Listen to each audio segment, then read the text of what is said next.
Hi, I'm Casey Jackson. I'm Miles Rogers, and this is Show Stories, produced by the Hive Mind Collective. It's a podcast about all things local music. Great stories from shows past. And promoting bands, musicians, artists, and producers that are making music in your community. And now, here's Show Stories.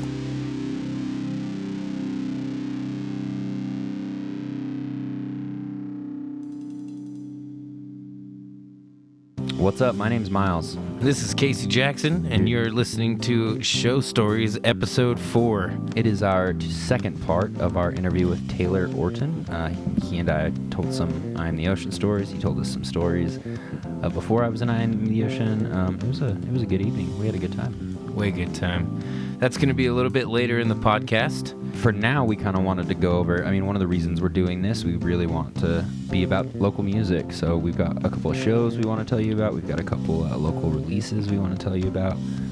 Let's start with the releases. Just first and foremost, our good friend, Bobby Haifong, Robert. He hates us calling him Bobby, but his name is Bobby Haifong. Bobby Haifong. It was our pimp name we made for him. Robert, former bandmate. We were in a band called The Archives together. He now is in a band called Local Forecast. And this past Saturday, they released their 3-song EP called I. Casey, have you listened to it? Yeah, I've listened to it. It's a 3-song, really cool. So it's an easy listen. Yeah, and quick listen. I listened to that song, Let's Talk, bro. That is a dancer. It's got me shaking my booty. Definitely. It's solid stuff, great leads. Yeah. Good job, Robert. Good job, Robert.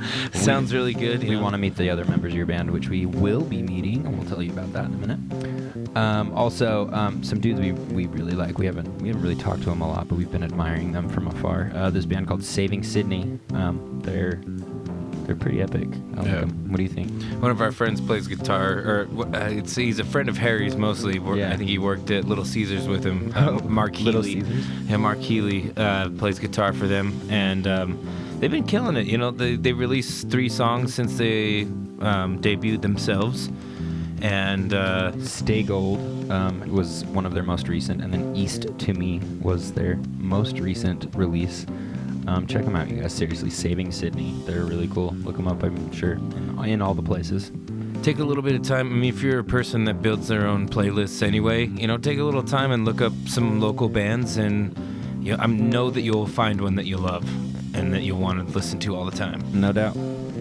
I still pull out old local stuff from back in the day, and I mean, it's amazing. There's so much good new music in Salt Lake. I'm always like, what is this? Wow, brand new. Well, cool. Yeah, check them out, guys, for real. We've looking at the show calendar coming up. Our boys in a band called Dad Bod. Yes, Dad Bod. Dad Bod. The Archives last show, we actually played with them at Kilby or Metro. I believe it was Kilby. Yeah, we had 2 shows within a week of each other. I remember. Yeah, it kind of ran together. But Austin Weber. Sorry, bud. He's headlining that show. Dad Bod is opening for him.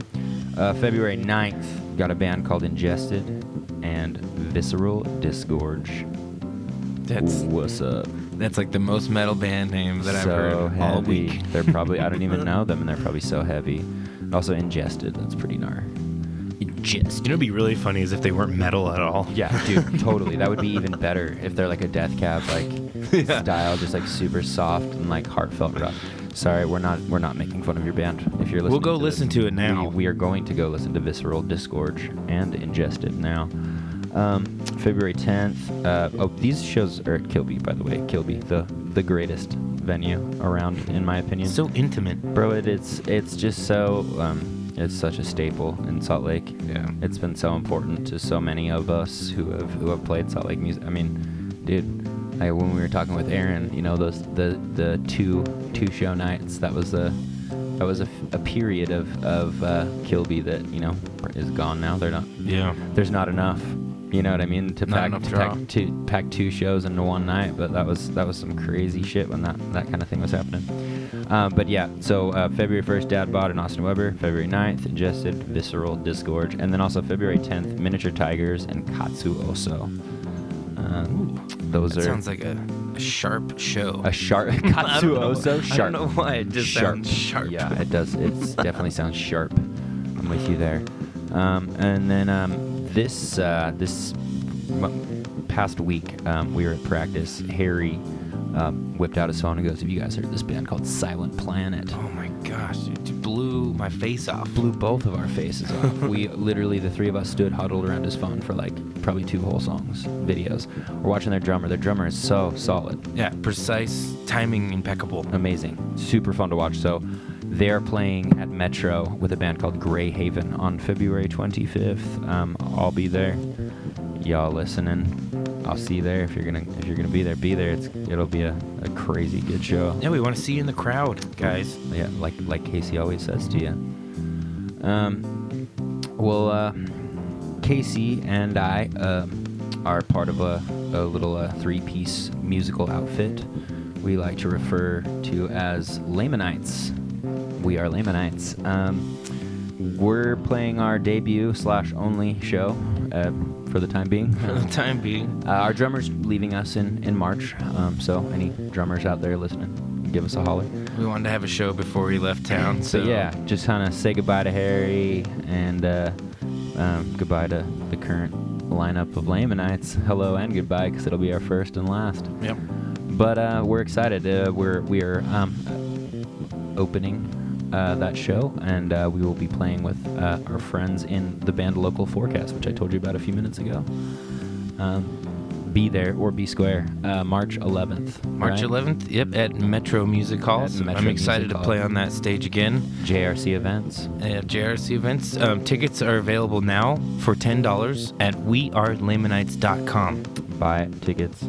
Just go to wearelamanites.com, go to the store section, and it'll be right there. Really appreciate you getting that all set up for us, Case. Thank you. Yeah. Well, cool. Anything else you'd like to share with the fine folk, Case? I think that's it for this week. Our interview with Taylor, as you know, ran over 2 episodes, so that, and this last part is actually it's a little lengthy, so we'll give the rest of the episode to Taylor. Also, reminder, next week we have a new episode coming out with our boy Chris Sweet. It'll be part 1 of 2, likely. So, yeah, just to give you guys a little teaser on that. Taylor, why don't we pass it on over to you? I Am the Ocean recorded escapist fiction in 2009. Yeah, 2009. Let's talk about that experience a little bit. That whole experience was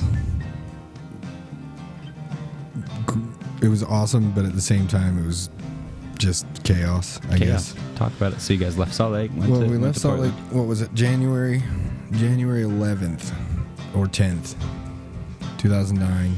We went there and did a whole bunch of pre-pro while we were there. We had a lot of time because the label gave us money for most of what we were label? gonna do. Uprising Records. Oh, you guys were. Sean Mutaki. He got most of his label start because he signed Fall Out Boy. Oh, wow. And then I think it was Under the Cork Tree. They released that record. They released that record on a different label while they were still on Uprising. So Sean was like, "No, I'm suing you." No, soon. And did he win? Oh yeah, Hello. yeah. So he got a big chunk of change for that because it's basically like that record sold a whole bunch. So he was like, "Well, most of that's mine." Most of that's mine. I own you still. Yeah. But Sean was always cool because he never asked us to tour. He would just call and be like, "How are things?" And he'd be like, "You guys are still on the road?" Like, yeah. Yeah. He's like, "You guys never asked me for a van, never asked me for a trailer, like nothing, like no gear, no like money." And you Just tour more than any of the bands on my label. Yeah, this is like, I mean, I remember when I was touring, anywhere, it was, Salt Lake City, it was either like, are you guys Mormon? Or they would ask us about S.L.C. Punk. answer is always yes. Or if you're Mormon. they would ask us if we knew I Am the Ocean. It was literally in the top 3 questions of people. You always say, "Are you Mormon?" Yes. Yes. Have I seen S.L.C. Punk? Yes. I have 5 wives. I have- And they're like, "Are you serious?" And they're dead serious. For real. Bro, this Asian lady at a it was a buffet, like one of those all-you-can-eat buffets. This guy, Pastor Chad, took us to an all-you-can-eat buffet to feed us all, and this lady was just aggressively talking about how Mormons run the state of Utah and that they're all bad people, and I'm like, well, my parents are them, but thanks.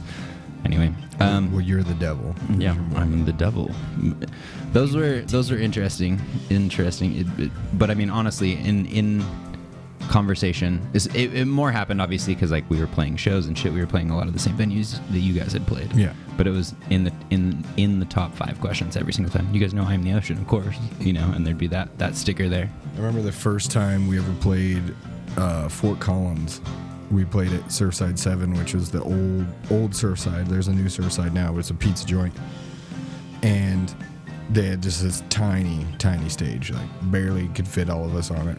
Like, my drum kit barely fit on it. And I remember we played, and they were like, oh, man, like, you guys did great. We haven't had a band this good play here since Form of Rocket. And we were like, oh, yeah. Oh, like, yeah, that's tight. Like, all right, well, we know those guys, you know, they're from our town. Absolutely. And they're like, whoa, all right, cool. It's like, yeah, Form of Rocket's legendary. It's Yeah, absolutely. still to this day. Still. Escapist Fiction, 2009, January 2009, Love Salt Lake. Yeah, January 11th, 10th or 11th we left, did some pre-pro, but I was there from January 11th till February 18th. Oh, wow. And I recorded... Were you guys staying in the studio? No, we stayed at with Stephen Hawk's house in Hillsboro, which that is basically my home away from home because Hell yeah. I've probably stayed in that house more than I would have liked to. I mean, it was awesome because I got to hang out with Grillmaster Greg all the time and Hell yeah. and Robert and Shout out Grillmaster Greg. yeah, all these awesome dudes. But initially we did, I think it was like a week and a half, maybe 2 weeks of pre-pro, just to kind of like work with Stefan and see what we needed or what we didn't need. Tuned all my drums up, got everything set up, and I was done with drums in 4 days. Sick. So How many songs? 10 songs? 10 songs, yeah. So it's basically, what else is there, you know? I'm not really needed anymore. So I'm just... No, after your drums are tracked, Just it's like hanging out in literally... Portland. No, that was the best. Because, yeah, it's like, that's just... Being part of the rhythm section is the same thing. As soon as your bass tracks are done, it's like, peace. We did guitars first, and then I did bass, but then Drew still had to write and record, and so that took a week. Yeah, that was like another thing, too, was really complicated because Drew had vocals written, I guess, and then decided to just not do that and start from scratch again. For Escapist.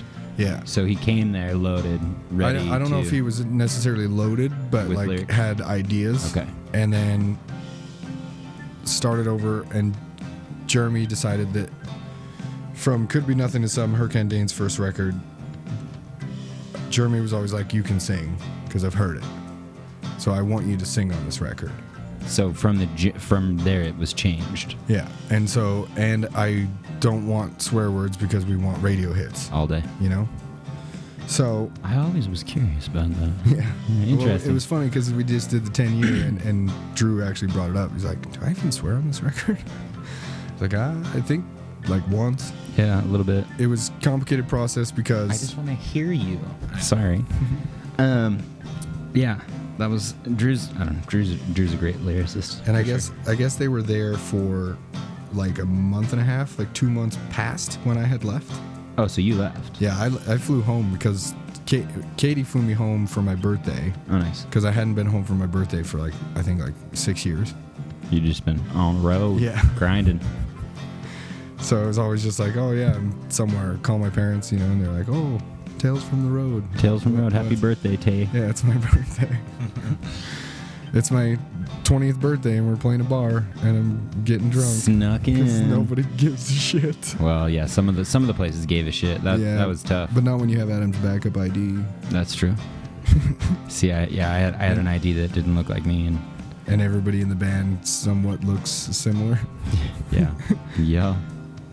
Eric could use Jeremy's ID. No, for real, dude. I remember those days. Like literally, like when I didn't know them very well, I met Yeah. Eric, and I was like, I thought you were Jeremy. Yeah. I thought you were. My bad. When Drew started posting videos of like live videos of them at the Shred Shed, Mm-hmm. and literally had to do a double take of wait, which one is Jeremy? Which one has the bass? Okay, there we Yep. go. No, I remember just even back in the day, is always like, are those? It was always. Are they brothers? Are they brothers? And then me and Carl, people were like, "Are you guys brothers?" Oh yeah, definitely. When you had the long hair. for Yeah, sure. and me and Carl would say we were brothers, and people wouldn't believe us, and then we'd have people call Carl's mom. And she'd be like, "Oh And yeah, she'd my be like, other son Taylor." They're brothers. Play along, for sure.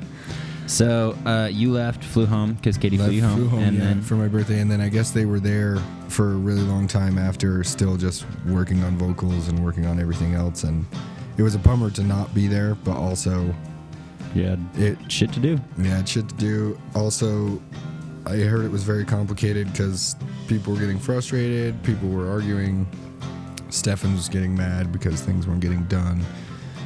We were going way past our initial time of what we had planned. What you'd budgeted, for sure. Yeah, so it was, in all goodness, I mean, it's a great record.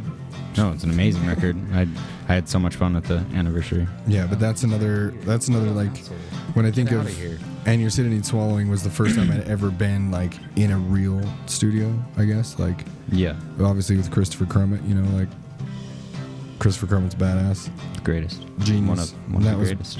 That was back when his studio was in Hillsboro at his parents' house in their garage. In their garage. Yeah. That's what that record's incredible. Yeah, so- that's also where No Battle was recorded. Oh, nice. Yeah. I love No Battle. But the first time I ever recorded, I think it was 7 days, 10 songs. I guess And You're Sitting and Swallowing is 11 songs with Kellen's ending track. Yeah. And then Escape is Escape is Fiction was 4 days. And then Overhead, 5 songs, was what, 2.5 hours? Yeah, 2.5 ish. Yeah. It was ridiculous. It was like one take. Stefan's like, I think you got it. Yeah, the first 2 songs I did first try. One take. It was just like, what? Yeah, I think machine. He's a I think monster, that's the dude. most, yeah, I think that was the most prepared for recording I think I've ever been. Yeah, so we were far. solid. We jammed hard Yeah. for that. That was fun. Then that's when Eric had decided. Well, Yeah. So Escape is Fiction in the studio. Eric left. Well, Eric quit the band quit for- the band and was like, I'm gonna finish recording this record and then I'm done. Yeah. I was like, cool. And then that's when, after that is when Fear Before was like, hey, we want to take you guys on tour, but we're not sure like if it's worth it, because like draw wise, you know. Yeah. So we're like, how about we take you out for 2 weeks to like our spots, Yeah. and then you decide if you want to. You take us decide on. if you want to take us Yeah. out. So we took them out to all our like sweet spots, California, Seattle, all of our really fun spots we like to play. Where you had peeps that would come out for sure. And that was the K9 Party Time tour, K9 party because time. everybody brought their dogs. I didn't bring my dog, but 2 of the dudes from Fear 4 did, and obviously Scribble was there. Scribble, and, obviously. Yeah, other dogs were there too. But took them out, and then after that, they were like, "Cool, we're gonna do this 2-month tour." Amazing. And that 2-month tour was the longest and one of the funnest tours I've ever been on. And I think that was initially like the last big thing for Eye on the Ocean. It's almost like the last big thing for Fear Before also. you Yeah. know? Yeah. It was like right when Self-Titled came out, Fear Before, and they were touring on it, and it was great, you know? It Yeah. was a good time. Came out halfway through the tour. First month of tour was with Demira, their fellow record label mates. And then second half was with Exotic Animal Petting Zoo, Oh, nice. which those Indiana boys are crazy boys. Yeah, wild boys. But other than that, yeah, just touring. Then people fight on tour. You run into some weird shit. How did Binks come into play? So I'll tell you exactly how it went down for me. Is we were in Hillsboro. I had like a day off, I think, or something from the studio. We were all at this park where I used to go It was the one skate park that wasn't far from the house that I always go to. And it had basketball courts, and we were like, oh, we'll just go to the park, play basketball. Yeah. So we were out shooting hoops, and Binks takes a phone call and comes, because I think he was still living in Portland when we went to go record, so he was up there hanging out with us in the studio. So Binks was in Fear before on that tour. Yes, on that 2-month tour. The 2-month tour. Mm-hmm, yeah. He played with Fear before. Mm-hmm. Okay. So then back in the studio. Escapist Fiction. Binks takes a phone call. And comes back and is like, I think I just got kicked out of Fear before. And we're like, oh, that's weird. Like, and I remember I was shooting a free throw, and I was like, well, you should just play for us. Yeah. And he was like, are you serious? I'm like, yeah. And then Binks came back with us to Utah, and he's been here ever since. Oh my god. Bought a house. Runs Wifed the local bar. Runs the local bar. Runs 20 miles a day. Yeah. Crazy guy. Great man. Great dude. So Binks. So at that point, Eric Rose left the band. It's Binks, Jeremy, Adam, you, and Drew. Yep. And we did some tours with that too, and that's when shit went down on tour. Binks' jaw got broken. Oh yeah, Binks got his jaw destroyed. Yeah, that was Poor guy. Halloween, Tucson, Arizona, man. Yeah.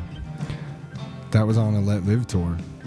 That was with Let Live. Yeah, we were on You a guys tour. were opening. Well, we were on a tour with Let Live, and I think Jeremy stayed with Let Live. Let Live had an extra show that we weren't on, and so Jeremy stayed with them, and we went to Tucson to party with the Bled on Halloween. Okay.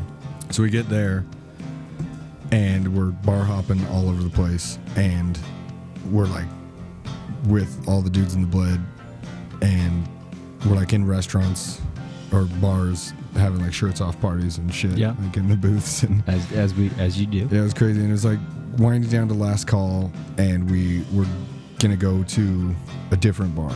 So we're all on foot walking to a different bar. Drew hollers at some girl, and there's 2 dudes, and the guy's like, what'd you say?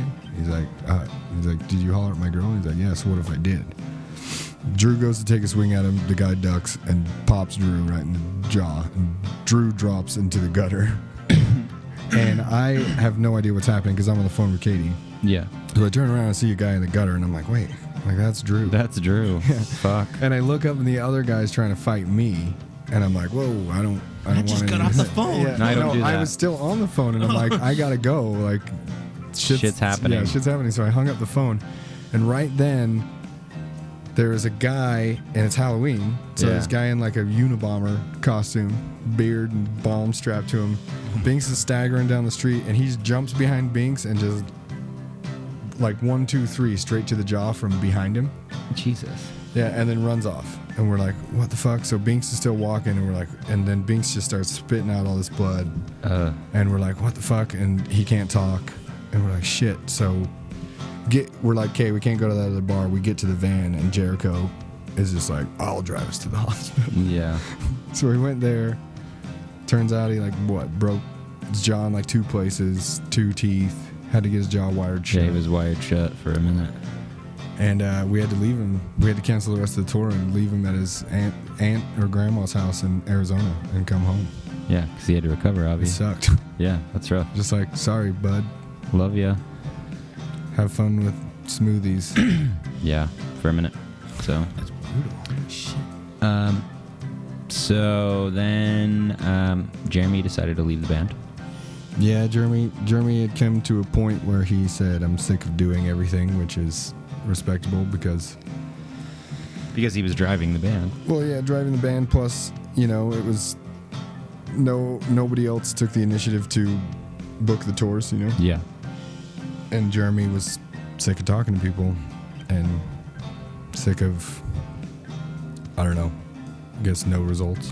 So Jeremy leaves. I'm Yeah, Miles joins band. Adam and I had some hangout time one time, so he asked me to come play. That was the most fun I've ever had in a band. Best musicians I've ever played with. So for far. So far. We went back to Oregon, recorded with Stefan again. Interlace Audio.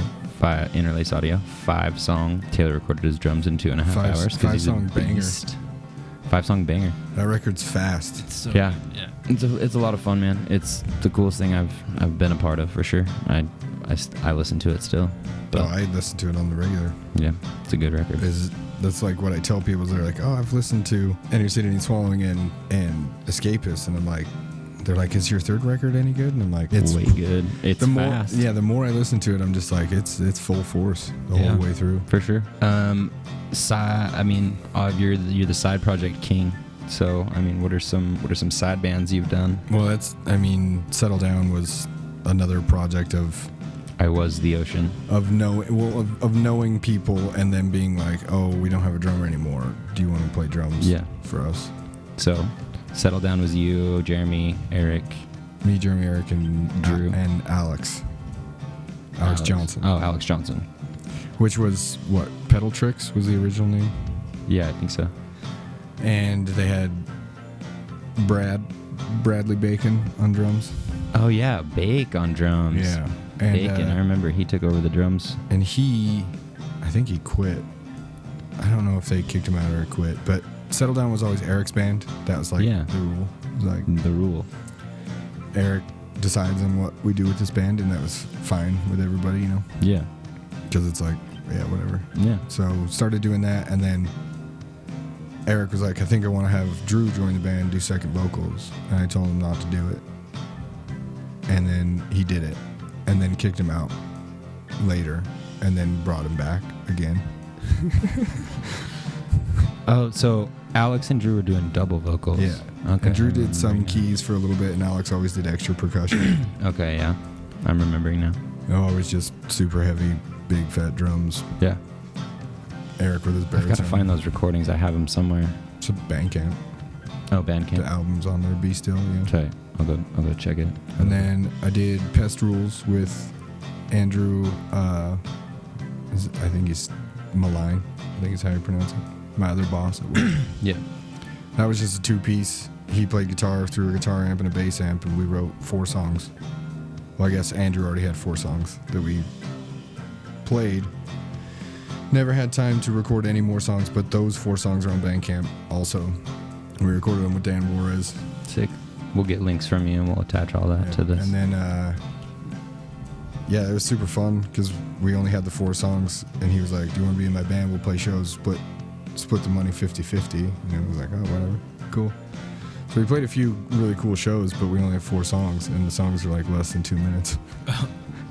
So people are always like, "Play more." Like, we don't have any more. That's it. Play that first one again. Yeah, we could play the set again. Yeah. And then I've done when we did some pre-production drums for some more I Am the Ocean songs at Joel's studio, and I recorded drums on some random like country song. Oh yeah, I remember that. Yeah, I don't know who it is. Joel told me who it was one time, but I was like, he's like, "Yeah, I'll mix and master these if you just record this track. This is how it goes. Just your drums are set up, so let's record it real quick." That's gangster. Yeah. Joel's great. And then that Bloom record, latest Bloom record that came out, Aftermath, they my cousin Josh and my buddy Walter play in that band, and then Walter recorded drums on their first record, and then when it came time to do their second record, the drummer at the time did not want to do it, I guess. So she recorded 1 song, and me and Walter split the rest. So there's like, I think 4 songs we each did. Okay. And it did a bunch of pre-pro for that, and then went into Joel's studio to record that. It was a good time. Nice. Because like set up one drum kit the way Walter wanted to record, then tore it all down, set it all up the way Mari wanted to record, then tore it all down, set it up the way I wanted to record. That's really cool. And so just blasted through a bunch of songs in one day. It was a good time. Hell yeah. Turtleneck. Yeah, turtleneck wedding dress. Turtleneck wedding dress. That's the latest thing. Is my wife told me I couldn't be in that band unless it was named Turtleneck Wedding Dress. Gangster. Good job, Katie. 'Cause Shout out. We were driving to, I think, Metro, not old Metro, new Metro, and there's the shops, like wedding shops at Gateway, and there was a turtleneck wedding dress in the window. So she said you're not allowed to be in that band. She was like, "Holy crap, turtleneck wedding dress," and I was like, "That'd be a really good band name." And then we were starting that band, and initially it was supposed to be called Ernest Saves Crucial Fest. Ernest Saves Crucial Fest. Yeah, but nice. Jerem thought it was too much of a joke, Yeah. so we went with turtleneck wedding dress. So turtleneck wedding dress was obviously the next step. And that Crucial Fest we played for the first time was supposed to be our first show, our last show, and our CD release. But it wasn't. It wasn't, no. You kept playing. And now we have... It was your first show and your CD release, but it wasn't your last show. Yeah, no. And now we have 11 songs recorded, but it's not done. Hell yeah. Well, you guys got to get it Which done. one's it? The record title is... I don't want to get it wrong. I think I'm going to get it wrong, but it's... Try. I think it's Ernest Releases Greatest Hits Volume 2, Dark Side of Lagoon. I love this. I love it. It's so minus the bear. Yeah, the whole concept of turtleneck is no idea is a bad idea. No idea is a bad idea. No. I'm all about that. Last practice we were messing around with everybody who had a loop pedal in it. It's gonna get real. It's gonna get wacky. That Real sounds interesting. Real interesting and wacky. But then for 8 years now I've been doing Slow Ride. Slow Ride. Oh yeah, the Yeah. reggae. I remember you were doing that when I was in Ocean. Yeah, and then that's become Do you still play regular shows? tomorrow. I'm gonna play tomorrow. Yeah, tomorrow. Tomorrow, Bar Name Sioux Highland. But yeah, it went from being like a original reggae band to like covers and originals in the style of reggae. Yeah. So like hip hop. I mean, covers more gigs that way. kill. Huh? You get more gigs that way? Yeah, we can. I think we talked about it last night. We have like 80 something songs to choose from. Oh, wow. From when we started. So we play for 3 hours. When we played Bar Name Sioux, we played 10 Till Last Call. Damn. That's nuts. That's wild. So it's a good time. Yeah, that's a long set. That's endurance, though. Especially for a drummer. I mean, reggae's not really like taxing drumming. You know? But you can make it taxing if you want. Yeah, and I'm sure you do. I'm sure you find ways to make it Taylor's exhausting. Yeah, and I have a microphone in that band, so Oh, tight. it's also a blast. That is for tight. too. Oh, I love that. I gotta come to the show. I'm gonna try to come tomorrow. That sounds amazing. You throw out like a boy. I don't even really do that, but I do a lot. I do all the DMX barking and all Oh that. my god, I fucking love you, Taylor. What the fuck? So it's like, you have fun because a lot of my band members, well, I guess not a lot of them, but there's only 2 other ones. Brian always told me, he's like, "Oh, you think it's easy to just talk about stuff in between songs?" I'm like, "I do. I do. Give me a microphone and I'll show you how give me a fucking easy it microphone. is. So it's lots of dad jokes and telling stories about songs that aren't the real story of the song. Yeah. Like Well, we play- naturally. we play. I like drummers with mics. Lauren used to have a mic because he felt like he could do better than Austin because Austin just wouldn't talk sometimes. I saw him when Lauren? when Midnight Drive was here. I mean, Hibernator.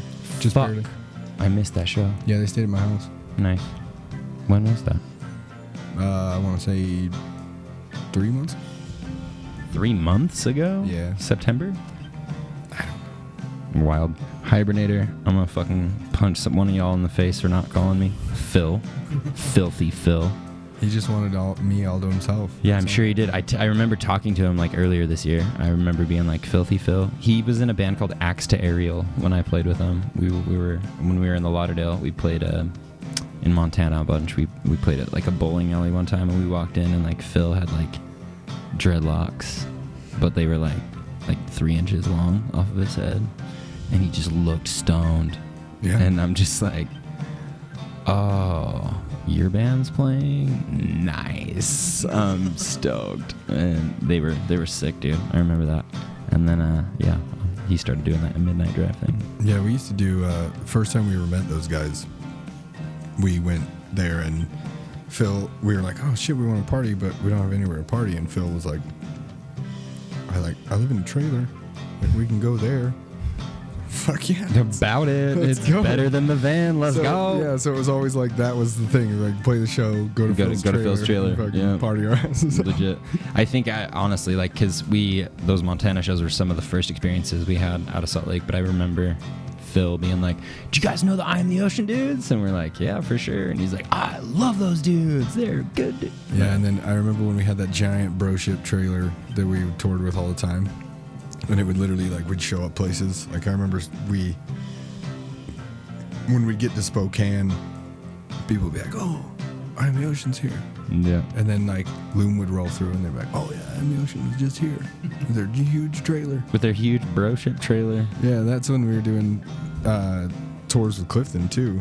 What, 10 dudes and a dog in a van with a trailer? 10 dudes, a dog, and a van and a trailer. Those are some fun times.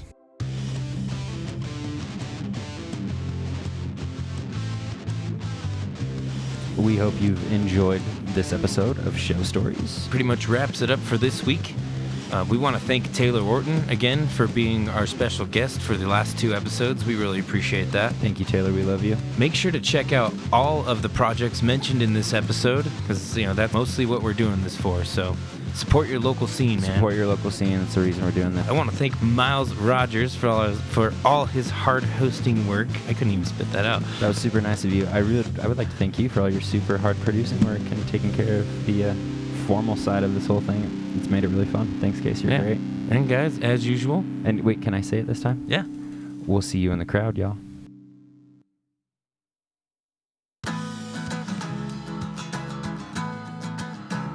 Hey, thanks for listening to Show Stories. If you play local music in Salt Lake City, Or if you love all things local music and have some interesting stories to share, come sit down with Miles and Casey and be a guest on an upcoming episode of Show Stories. you can get in touch with us by email at thehivemindcollectiveslc@gmail.com. And be sure to follow us on Instagram and Facebook at The Hive Mind COLSLC.